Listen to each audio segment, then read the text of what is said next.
Ruang Kuliah menjawab pertanyaan seputar pendidikan agama Islam, Islam Ulil Albab, dan Islam Rahmatan Lil Alamin. Bismillahirrahmanirrahim. Assalamualaikum warahmatullahi wabarakatuh. Sahabat Indonesia yang dirahmati Allah Subhanahu wa taala. Alhamdulillah kita berada di majelis yang mulia, majelis dalam menuntut ilmu, majelis ngaji. Ini majelis yang sangat luar biasa. Kalau panjenengan semua sering ngaji walaupun dari manapun itu, maka saya katakan itu adalah salah satu jalan thariqah yang paling bagus. Kata guru-guru saya dulu, afdhalut turuq thariqatut ta'lim wa ta'allum. Itu jelas. Paling bagus-bagusnya thariqah. Kan thariqah itu kan banyak ya. Sebenarnya thariqah itu kan bagaimana kita nyambungkan kabel kita supaya lampu kita itu bisa nyala. Kita kan nggak bisa ya nyambungkan lampu kita sendiri tanpa bantuan Pak Tukang. Misalkan ada Pak PLN dan lain sebagainya, nggak bisa, ya kan? Maka sebenarnya kita butuh seseorang untuk membantu kita dalam nyambungin kabel kita ini kepada Allah Subhanahu wa taala, supaya diri kita tuh bisa nyala gitu loh, ya. Nah, itulah sepertinya thariqah. Dan thariqah itu sangat banyak sekali, dengan berbagai mursyid, dengan berbagai guru yang ada di seluruh dunia itu banyak. Tapi biriwayatil asatidhi, dari periwayatan guru-guru saya, afdhalut turuq, thariqah yang paling bagus itu adalah thariqah ngaji, thariqah belajar, mengajar, thariqah menuntut ilmu. Bagaimana tidak? Man salaka thariqan yaltamisu fihi ilman, sahalallahu lahu thariqan ilal jannah.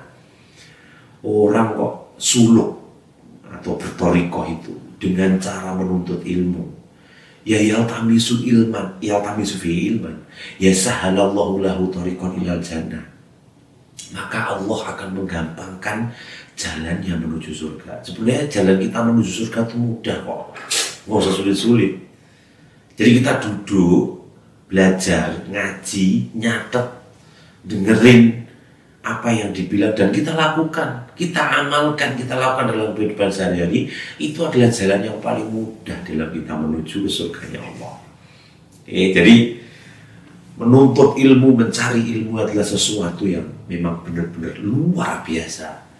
Dan ini sudah dicontohkan oleh ulama-ulama kita sebelum penjajah datang ke berbagai dunia, termasuk Eropa, kemudian apalagi Jepang dan lain sebagainya ke Indonesia, Eropa ke Baghdad dan lain sebagainya itu. Ya, itu sudah dicontohkan mulai dari masa Rasulullah Muhammad SAW sampai sahabat, sampai tabi'in, sampai tabi'ut tabi'in dan seterusnya. Maka Rasul itu ketika belajar, ketika menuntut ilmu, Rasulullah SAW sangat memperhatikan sekali bagaimana keadaan kondisi muridnya dan lain sebagainya. Kemudian di masa sahabat juga begitu, kalender hijriyah dimunculkan. Mulai 1 hijriyah itu ternyata dimulai dari hijrahnya Rasulullah dari Mekah ke Madinah pada tahun 622 Masehi setelah perjanjian Aqabah yang kedua. Nah, itu dicetuskan oleh ulama-ulama kita, oleh para sahabat. Kemudian Al-Quran turun dari Allah Subhanahu wa taala ke Nabi Muhammad sampai ke kita ini. Itu semua juga diriwayatkan dari para ulama-ulama, para sahabat yang berhasil dan mampu mencetuskan Al-Quran hingga sangat mudah sekali kita baca sampai saat ini. Bagaimana tidak? Dulu Al-Quran itu cuma coret-coretan begitu, nggak ada titiknya. Ditulis oleh sahabat Zaid bin Sabit, Ali bin Abi Thalib, Utsman bin Affan dan lain sebagainya. Atas tentang Utsman bin Affan. Kemudian nggak ada titiknya, dikasih titik oleh Abul Aswad Ad-Du'ali. Kemudian masih bingung lagi, titik diletakkan watul harokat alal huruf, diletakkan harokat a i u babi buta itu, ya, oleh Imam Ahmad Al-Farohidi. Kemudian lagi sudah dikasih harokat, kemudian masih bingung. Akhirnya diberikan ilmu tajwid, cara bacanya ini itu begini, cara bacanya bo begini, cara bacanya ba begini, cara bacanya so begini, oleh Abu Ubaid Qasim bin Salam. Itu ulama ketika merumuskan rumus-rumus dalam Al-Quran, supaya apa? Supaya semua manusia itu dapat mudah di dalam membaca Al-Quran atau belajar Al-Quran itu sendiri, ayat-ayatnya Allah. Diturunkan lagi ke Imam Asim, diturunkan lagi Imam Hafiz, tuh sampai ke guru-guru kita, sampai ke kita. Maka ulama-ulama kita pada zaman dulu ketika memberikan atau mencari ilmu itu sendiri, memberikan sebuah pengetahuan untuk generasi-generasi berikutnya, itu sangat sungguh-sungguh sekali. Bahkan min baladin ila balad, dari satu negara ke negara yang lain. Seperti masanya Harun Ar-Rasyid, kemudian dilanjutkan oleh Al-Ma'mun. Sampai Harun Ar-Rasyid sebagai khalifah itu mengatakan dulu itu, siapa saja yang mampu menulis satu buku, maka dia akan aku berikan emas sebanyak atau seberat buku yang ia tulis.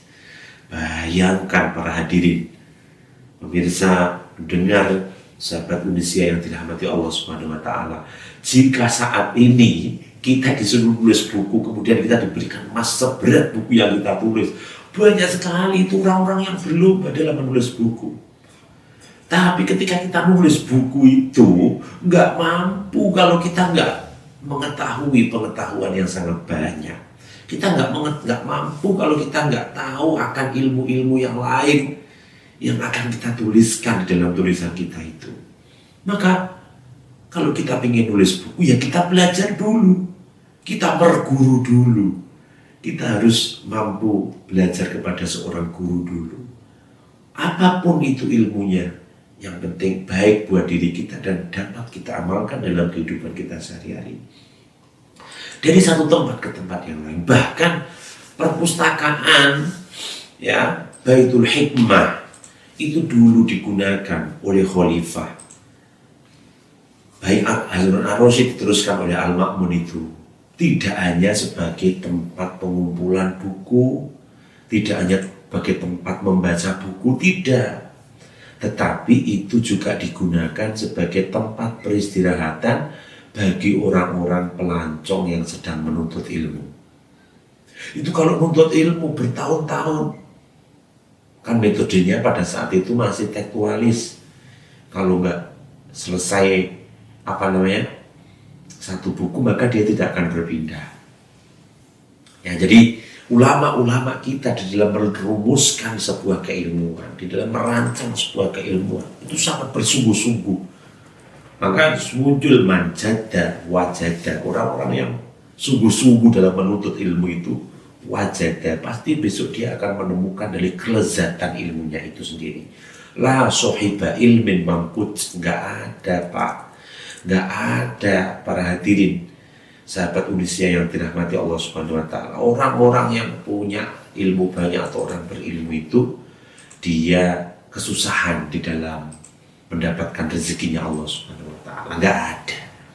Maka ulama kita pada dulu itu yakin, bahkan sampai gunggungnya mencari ilmu, belajar itu sendiri.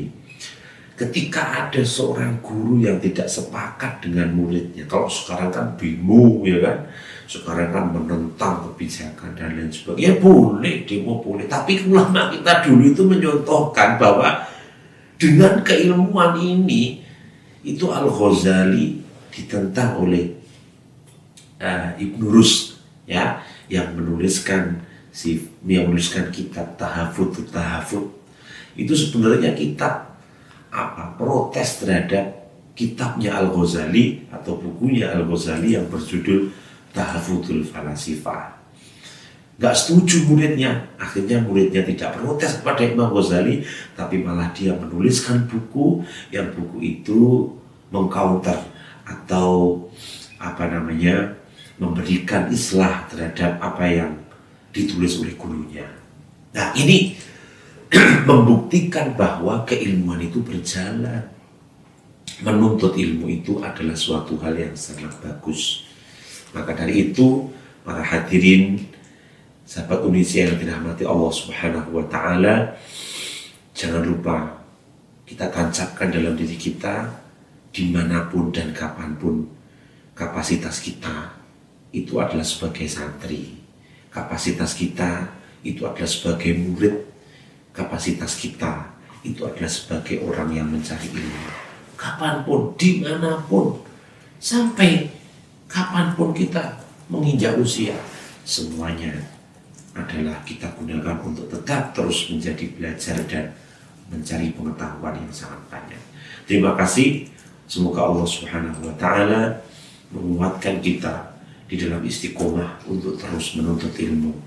Akhirul kalam, ihdinas siratal mustaqim. Assalamualaikum warahmatullahi wabarakatuh. Ruang Kuliah menjawab pertanyaan seputar pendidikan agama Islam, Islam Ulil Albab, dan Islam Rahmatan Lil Alamin. Ruang Kuliah, persembahan dari Radio Dakwah Unisya, suara kebaikan, inspirasi kehidupan.